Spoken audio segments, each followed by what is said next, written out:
Salut à tous, bienvenue dans cette vidéo et j'espère que vous allez bien et que vos projets avancent. Dans cette vidéo, on verra ensemble 10 points, 10 pouvoirs que M. Jim Rohn, un philosophe et entrepreneur américain, va partager avec nous, qui va nous permettre d'avoir des idées, d'améliorer nos compétences, de se fixer des objectifs et de les atteindre.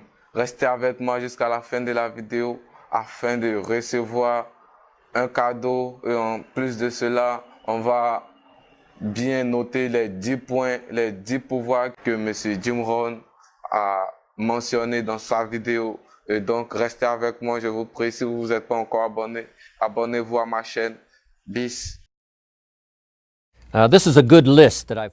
Voici une bonne liste que j'ai compilée, inspirée par quelques personnes et ma propre contribution, et j'aimerais la partager avec vous. Premièrement, apprendre la puissance d'un objectif.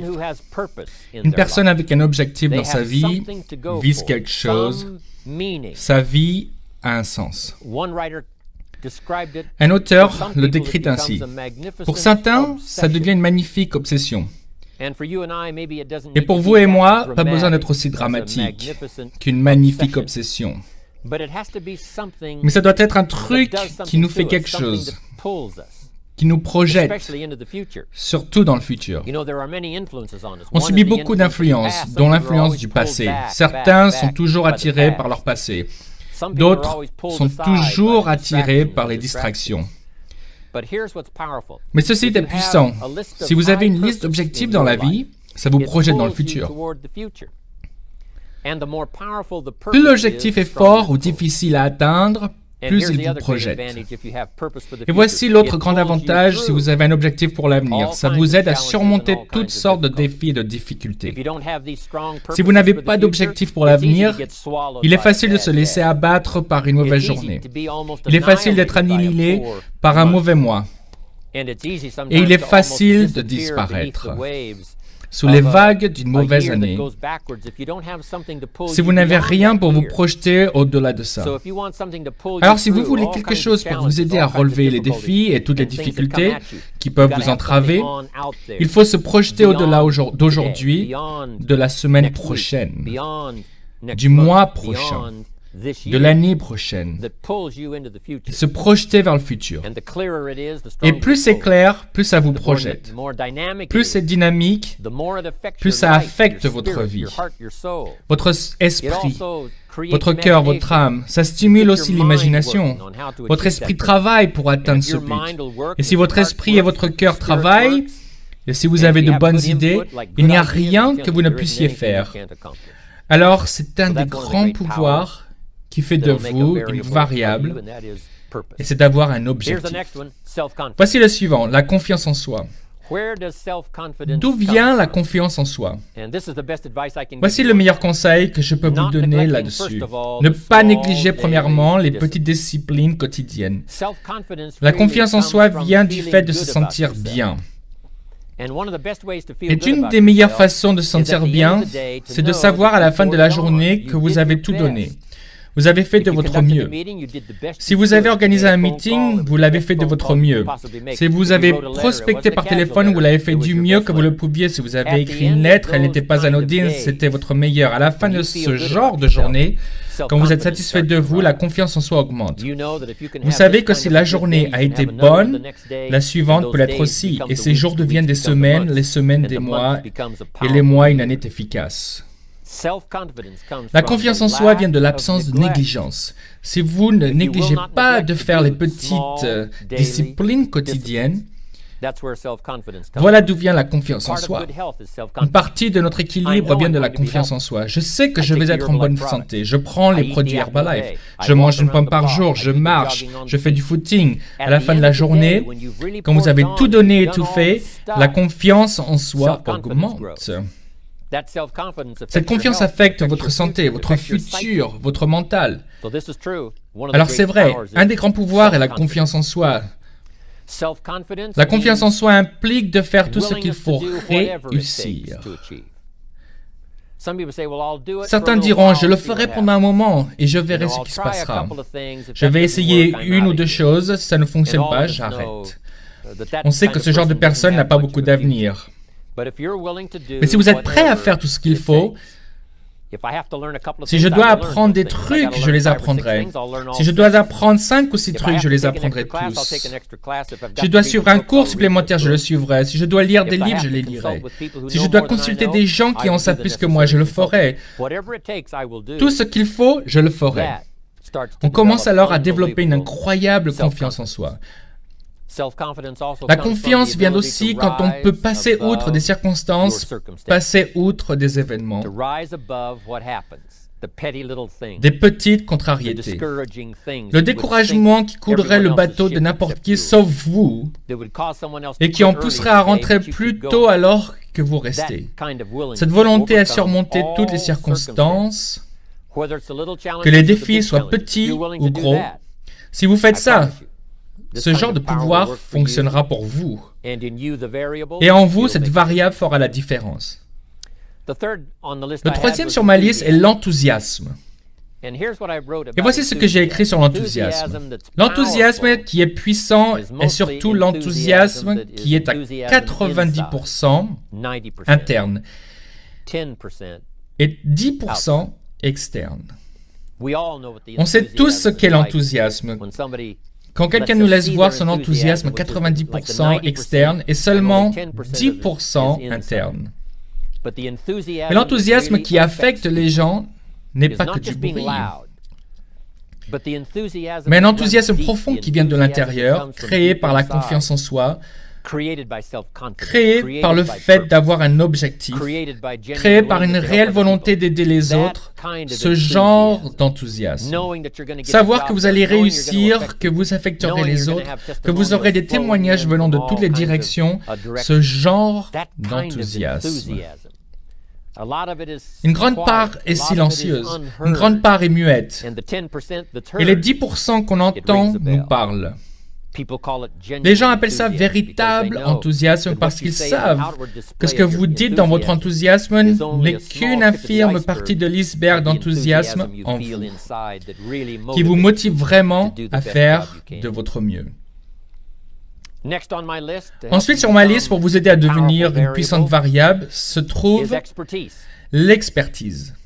Vouloir exceller dans tous les domaines et ne jamais se contenter de moins qu'une performance extraordinaire.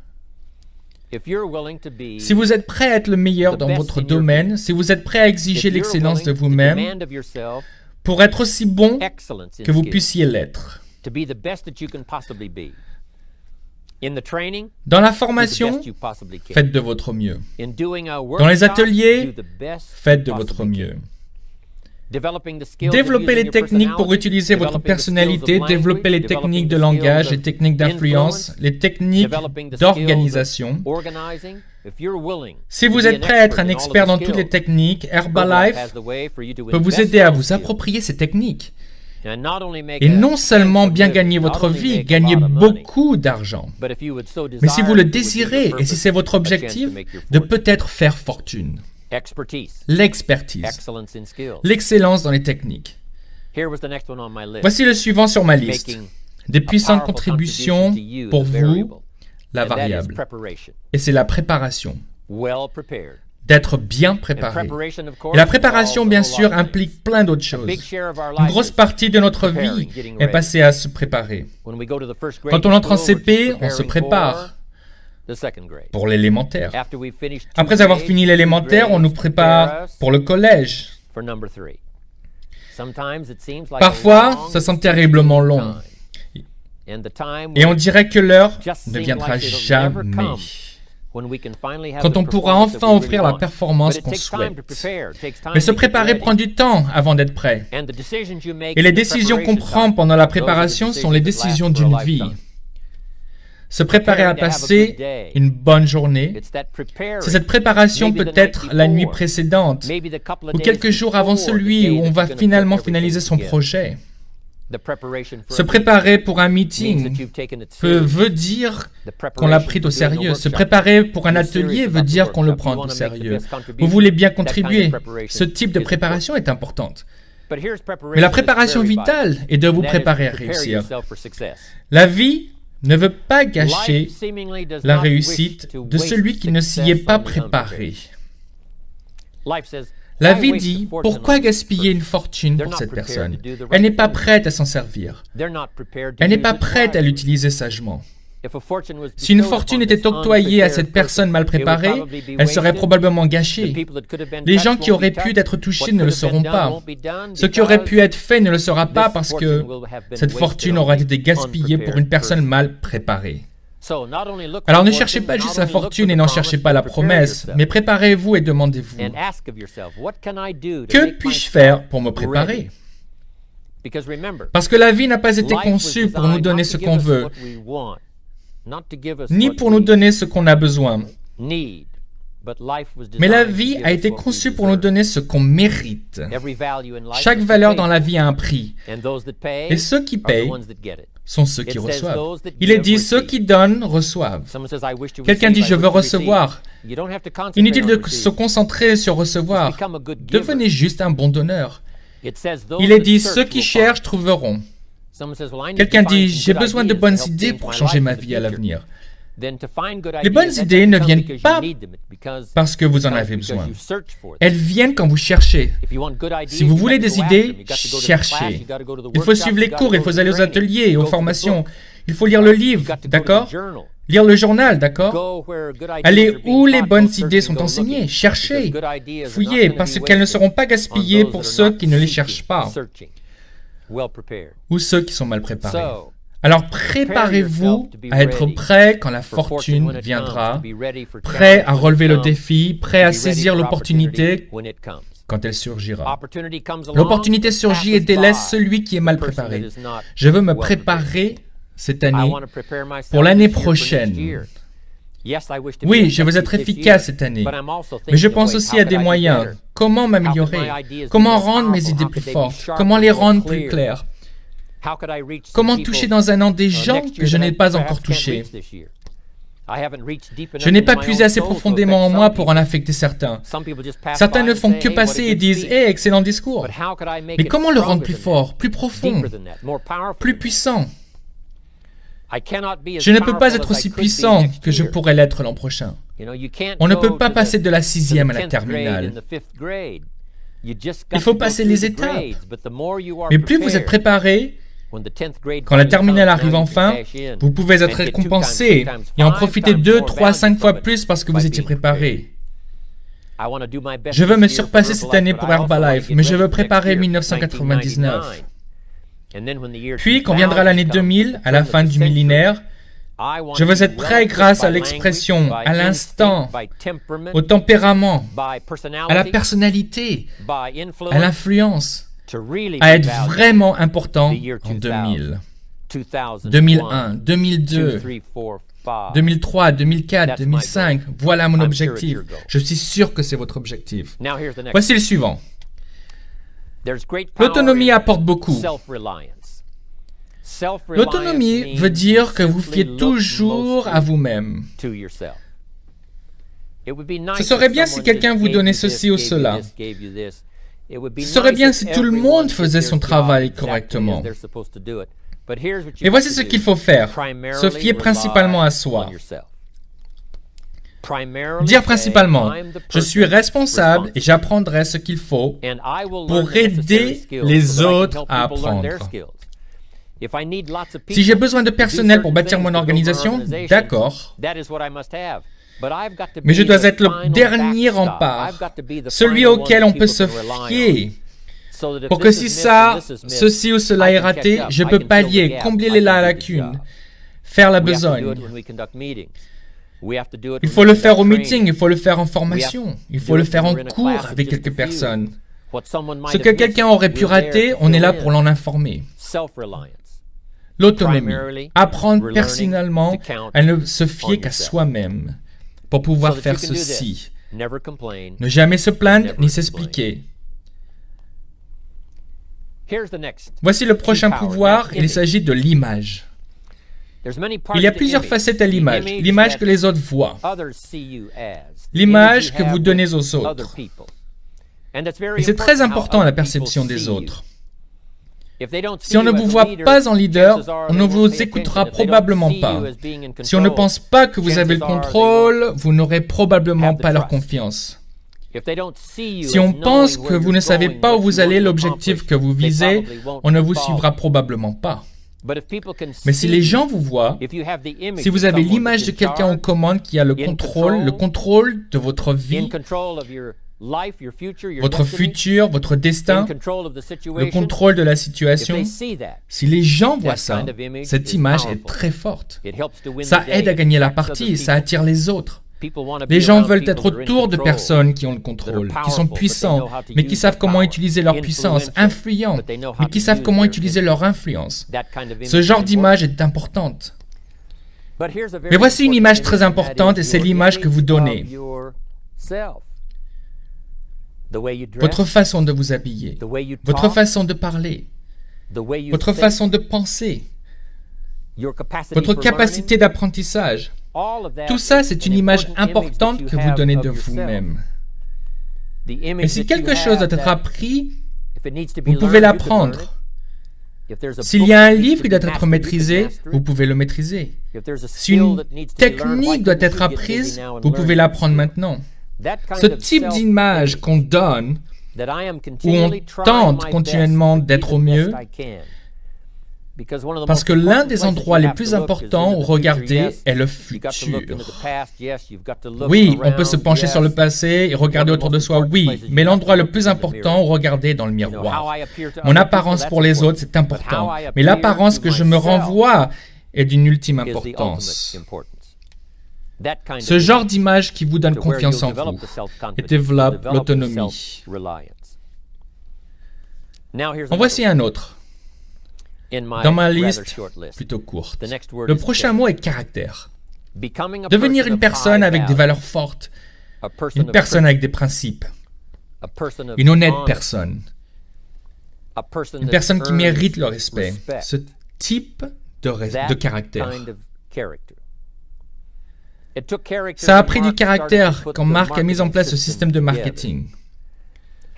Comment avoir un système intègre dans lequel les gens savent que si ceci arrive, il en découlera cela, et si cela va mal, voici comment l'arranger. À moins d'avoir les principes, le caractère et l'intégrité, pour mettre en place un plan viable pour une grande diversité de gens, le système ne tiendra pas longtemps. Et je suis assez vieux pour avoir vu, et vous aussi j'en suis sûr, beaucoup de systèmes démarrer et faillir. Et la raison, c'est qu'ils n'étaient pas conçus avec intégrité. Ils n'avaient pas de caractère. Ils n'étaient pas conçus pour bien faire. Ils étaient peut-être conçus pour profiter, vous savez, faire de l'argent aussi vite que possible et s'arrêter. Marc était là quand d'autres ont profité de lui il y a des années avant Herbalife. Quand on a profité de lui et qu'on n'a pas eu le caractère, les principes et le caractère pour rester, le caractère pour aller jusqu'au bout, le caractère pour faire ce qui doit être fait. Alors c'est important de développer le caractère en vous pour qu'on vous aperçoive comme étant honnête, juste, prêt à faire ce qui doit être fait, prêt à aider, mais toujours prêt à respecter la limite, jamais la dépasser.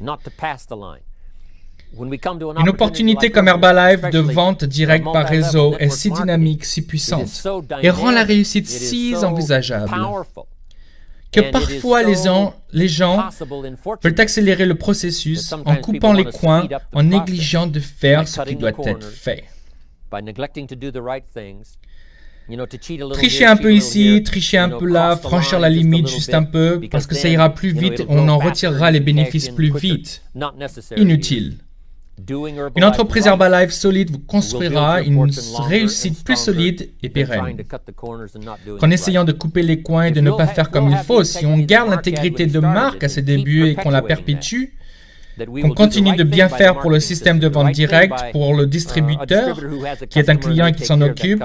Ce client appartient à ce distributeur. Ce genre d'intégrité dans le système de vente directe, le genre d'intégrité qu'on a entre nous tous, le genre de caractère qu'on a pour se fier les uns aux autres. Car voilà ce qu'on ne peut pas faire. On ne peut pas faire ça seul.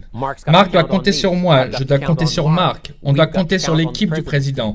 L'équipe du président doit compter sur le Chairman's Club pour ses conseils. On compte sur l'équipe des millionnaires, des tabulateurs, des World Team. On compte sur le distributeur. Le distributeur faisant passer le bon message au client potentiel. Le distributeur étant de bons conseils pour la nouvelle recrue, lui enseignant la méthode Herbalife, la bonne avec celle du caractère, d'une importance vitale. Développer et renforcer votre caractère. Maintenant, voici un autre. Ça s'appelle l'autodiscipline. L'autodiscipline, on a tous un problème avec ça. Parce que parfois, c'est facile, surtout si vous travaillez dur de votre mieux, c'est facile d'avoir parfois de se relâcher, de se laisser aller. Mais rappelez-vous, beaucoup de gens, surtout depuis que la société s'est développée à l'international, comptent sur ce qu'on fait. À la maison mère, ils doivent faire attention et être disciplinés. C'est facile pour la personne qui expédie les produits Herbalife de dire « Oh, eh bien, je l'enverrai demain » et de rentrer se coucher. Mais le distributeur qui attend le produit ne dort pas cette nuit-là, ou ne dort pas quand le produit n'arrive pas à temps. Mais si on a tous la discipline de dire « Je ferai du mieux que je peux », je ferai des erreurs, bien sûr, parce qu'on est tous humains. Mais j'essaierai de corriger ces erreurs et faire du mieux que je peux. Ce type d'autodiscipline qui permet de comprendre à quel point votre rôle est important dans l'ensemble. Venir travailler ici sur le plateau de HBN, il y a tellement de gens qui jouent un rôle. Et chaque rôle est nécessaire pour diffuser l'émission, la rendre viable, réelle et puissante. Quelques personnes en moins, et ce serait un désastre. Mais tous ensemble, ça fonctionne parfaitement. Chaque personne développe l'autodiscipline pour jouer un rôle, faire son travail. En voici un autre. Et c'est la puissance d'une performance extraordinaire. Et d'exiger de vous-même d'excellents résultats. C'est tellement important. Pour vivre l'extraordinaire, il faut faire l'extraordinaire. Pour une réussite extraordinaire, il faut faire des choses extraordinaires. Pour une réussite extraordinaire, il faut céder aux exigences allant de pair avec cette réussite. Marc a tellement bien réussi. Les vrais chiffres sont presque incompréhensibles. Mais devinez ce qu'il a la satisfaction de savoir. Il l'a mérité. S'il avait été moyen dans ses performances, Herbalife ne serait pas toujours là 18 ans plus tard. Herbalife aurait été un astérisque dans l'histoire de la vente directe par réseau. Mais parce qu'il a été performant année après année, la 3e et la 5e, la 7e, comme la 10e, la 12e, la 15e et continuant de plus belle la 18e année. Je vous le dis, c'est ce qui en fait une réussite si viable. Pour Marc personnellement, bien sûr, parce qu'il a fait le boulot. Et si on exigeait tous de nous-mêmes ce genre de performance, il faut se l'exiger. Je ne peux pas vous le demander. Je peux vous inspirer. Je peux en partager le goût avec vous de ce que c'est de finalement réussir. Ça m'est arrivé, mais voici ce qu'il faut faire. Vous devez l'exiger de vous-même. La société n'exige pas que vous n'ayez pas de crise cardiaque. Mais pour ne pas en avoir une, vous devez l'exiger de vous-même. La société n'exige pas que vous preniez les produits Herbalife pour être en meilleure forme.